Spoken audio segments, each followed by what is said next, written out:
Welcome back po sa ating YouTube channel na Kanoli Vlog. At ito nga, nagbabalik tayo. At sa mga bago rito na ngayon lang makakapanood nitong ating video, huwag niyo pong kalimutang i-subscribe Kanoli Vlog at pindutin yung notification bell. Nang sa ganun, pag ako'y may bagong upload na video ay na-update kayo. Kumusta? Kumusta ang lahat? At isang mabiyaya, mapagpalang araw. Sana lagi kayong ligtas saan mang bansa kayo naroroon. At tayo po ay kaunting reaksyon ang gagawin natin ngayon dito sa kaunting issue na ngayon napapag-usapan ng ating mga supporters ng Danjoy. Dahil sa kanilang napanood dito nga sa upload video ni Kalingap Dan na may thumbnail na nagseselos.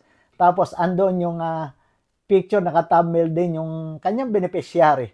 So as bilang supporters, ano po, pag nakita talaga natin yung thumbnail na ganon, ay tayo'y magugulat. Aba, teka, yung beneficiary niya nagseselos.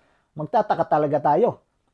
Tulad halimbawa ako, talaga nung nakita ko yung thumbnail na yun dapat may gagawin pa ako Pero hindi, napaupo talaga ako sa aking sopa at pinanood ko sa TV kung gusto ko agad makita kung saan part doon nagseselos itong kanyang beneficiary. At marahil hindi lang ako, kundi kayo ding lahat ng mga naririyan na mga sumusuporta sa Danjoy ay magtataka kayo at magugulat. At yun nga, ang nangyari, merong mga nagalit. Sa mga comment doon, kung mababasa natin doon sa upload video na yun ni Kalingap Dan, nabasporo yung beneficiary at minsan, at ganun din si Kalingap Dan, meron din nakapambas, na hindi solid Danjoy. Bakit hindi solid Danjoy?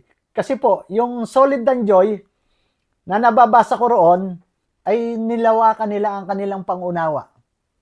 Nung napanood na nila yon,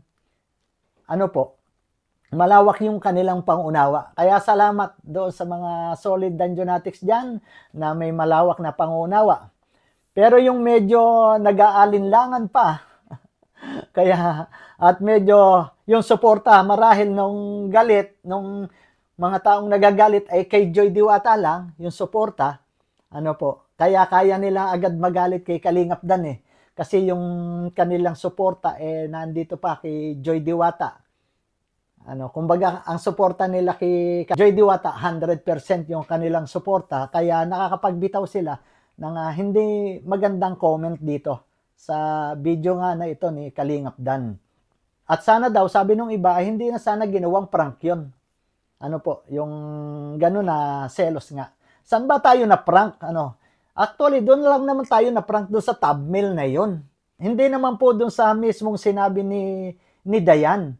Sapagkat dito, hindi naman sinabi ni Dayan na doon sa vlog na yan na nagseselos ako kay Joy. It's a prank.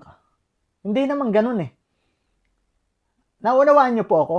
Hindi sinabi ni Dayan dyan na siya ay nagseselos kay Joy. Tapos sa bandang huli, sasabihin ni Dayan na it's a prank. Hindi po ganon. Sa napanood natin dyan, nagseselos si Dayan sa Danjoy, sa love team ng Danjoy. Dahil yung kanyang nanay, marahil yung oras na dapat ibibigay niya kay Dayan, dahil minsan lang siya umuwi sa kanilang bahay, ay doon na pupunta sa kapapanood ng Danjoy. Di po ba? Yan ang sinabi ni Dayan, na sobrang mahal na ng nanay niya ang Danjoy, kaya halos malimit, doon na nakatutok ang nanay niya kapapanood ng Danjoy. Kaya doon si Dayan nagseselos sa Danjoy. Inuulit ko na sana nga na pag-uuwi ni Dayan, yung nanay niya, ay yung bonding nila, yung siyempre, na sila lagi ang magkausap. Pero nababawasan yung time ng nanay niya para kay Dayan at doon nga napopokus sa Danjoy. So, iyon po ang malinaw. Hindi kay Joy. Kaya, bakit tayo magagalit? Unawain po natin yun. At ang isa pa, kung natatandaan nyo po, noong mga una-unang mga vlog ni Kalingap Dan na wala pa siyang love team. Napakarami na po ang supporters na nagpupus sa kanya na gawing ka-love team si Dayan. Pero ang sabi po diyan ni Kalingap Dan na ayaw niyang i-take advantage yung isang pagiging vlogger niya diyan, tapos yung kanyang beneficiary ay kukunin niyang ka-love team. Ayaw niya po ng ganun. Sana yun na naunawaan niyo, ano? Kung hindi niyo man po ito napanood noon kay Kalingap Dan, ano po, hindi ko na po matandaan kung saang niya vlog yun. Pero yun po yung napanood ko. At patutunayan ko po yun. At saka ang isa pa po, ano, kung kayo nasasaktan para kay Joy, sana natanong nyo rin muna si Joy na, ano ba, nagdamdam ka ba dyan? Nasaktan ka ba dyan? At tulad nga po nito, kasi anong nangyari, pagising ko, ano, paghawak ko sa cellphone, nakita ko agad may post na binabas si Kalingap Dan at saka yung kanyang beneficiary dyan. Yun lang po nakakalungkot sa atin mga supporters ng Dan Joy, at kung siya man kay Joy Diwata lang nakasuporta, sana naisip niya rin po na maaring maapektuhan dyan si Joy Diwata. Ano po? Hindi, kung sa bagay, hindi natin masisisi yung nag-post nito sa Facebook na binabas niya si Kalingap Dan at yung beneficiary. Subalit, sana naisip niya rin na baka ito ay makaapekto rin kay Joy Diwata. Sa sobrang pagmamahal mo, pagprotekta mo kay Joy Diwata, baka nagiging overprotective ka pag-post dyan sa Facebook.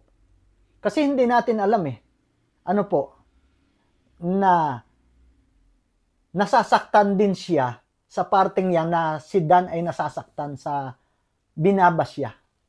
Dahil makailang beses po natin napapanood yung kanilang love team sa ilang episode na po na tayo ay naniniwala na meron silang relasyon, may malalim ng relasyon, at yung iba, mga supporters ng Danyo, hinihintay na nila yung kasalan kahit ilang taon pa yan. Di po ba? Kaya yan sa post na yan sa Facebook hindi kaya makaapekto rin yan kay Joy Diwata na nasasaktan din siya dahil sa kanyang nakikita, nababasa na masakit para kay Kalingap Dan. Sana po hindi agad tayo basta-basta bigla na magpo-post at kung ano-ano sasabihin natin dahil sa pinoprotektahan natin si Joy Diwata, na baka siya rin ay nasasaktan dyan sa pag-post na iyan na nakakasakit kay Kalingap Dan. Halimbawa ako may close na kaibigan, close ko siya, at na-post, nasa public, at pinagpepiestahan, ano po, ako kaibigan, masasaktan ako para sa kanya Di po ba? Lalo na nalalapit na ang kanyang kaarawan. Kumbaga, isa yan sa, sakit ng ulo. Huwag po tayong magpakasobra. Yung sobra na pagkapanatik natin, yan ang nakakasira Sa sobrang pagkapanatik ng isang supporter, nagiging maigsi. Yung ating pag-iisip, hindi natin nilalawakan. Kaya kung ano agad ang ating nakikita, binibira agad natin. Hindi tayo nakakapag-isip. Kaya ito po ang payo ko, sa mga taong yung magagalitin, madaling magalit, wag po kayo agad-agad gagawa ng desisyon.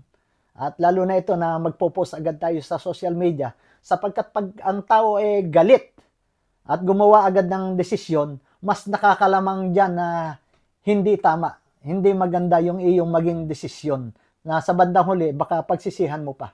Ano po? Yun po payo ko lang sa mga taong magagalitin. At saka ang isa pa po sa tayong mga Danjonatics, laging pairalin natin yung ating pagka-DJ attitude. Ika nga, lawakan natin ang pangunawa. Halimbawa, ang suporta niyo po kay Joy Diwata ay nasa 80% at dito kay Kalingap Dan ay 20%. Pero wag po tayo ang maging dahilan para mawasak yung love team na iyan. Kasi nakasuporta ka rin dyan hindi man buo, dahil nga mahal mo si Joy, pero andun pa rin, may suporta ka kay Kalingap Dan, na yun nga lang, kung baga 20% lang. At kung ikaw man ganun din kay Kalingap Dan, na 80% lang ang suporta mo at 20% lang kay Joy Diwata. Pero wag po tayo maging dahilan yung tayo ang makakasira sa love team. Kasi nandiyan pa rin tayo, nasa Danjoy pa rin tayo. Pero kung talaga 100% lang ang suporta mo sa isa dyan, kung kay Kalingap Dan, kay Joy Diwata, pero wag ikaw pa rin ang maging dahilan para masira ang love team na yan dahil ang maapektuhan pa rin ay yung sinusuportahan mo kung saan 100% ang suporta mo. Naunawaan niyo po ako. Apektado yung sinusuportahan mo. So, kayo pa nagiging dahilan. Kaya masisira yung magandang love team na ito na yung inyong sinusuportahan ay masaya sa love team na iyan, kayo pa nagiging dahilan para masira. At tayo mga ka-Danjonatics, hindi po natin kailangan tayo magkagatan sa isa't isa. Ano po? Ang sabi nga sa Bible, pag kayo nasa isang grupong ganyan na kayo-kayo ang nagkakagatan, ay mauubos kayo. Totoo po yan. Kung tayo-tayo dito ay magkakagatan, mauubos tayo. At sino ang magwawagi? Sino ang magbubunyi? Papayag kayo na yung mga bashers ang nagbubunyi, ang nagsasaya, na nasisira tayo na magkakasama. Kaya yun po ang aking paalala na pairalin lagi ang pagkakaroon ng mababang loob, pagpipigil sa sarili, pagmamahalan sa isa't isa. DJ attitude. So ayun po, at bago po tayo magpaalam, shoutout po sa ating grupo dyan, DJ Kalingap UK. Shoutout po sa inyong lahat. At syempre dito po sa nagbigay ng t-shirt na ito, kung mapapansin nyo po, PBA Moto Club. Shoutout sa ating mga idol dyan, kay Rico Merhofer at sa kanyang misis na si Mama Jack Merhofer. At ganun din, syempre naman si JJ Helterbrand at Jerwin Gaco. Pupunta po sila dito sa UK sa parating na month ng June. So ayun po, at paalam na mga Danjonatics. God bless po sa inyong lahat.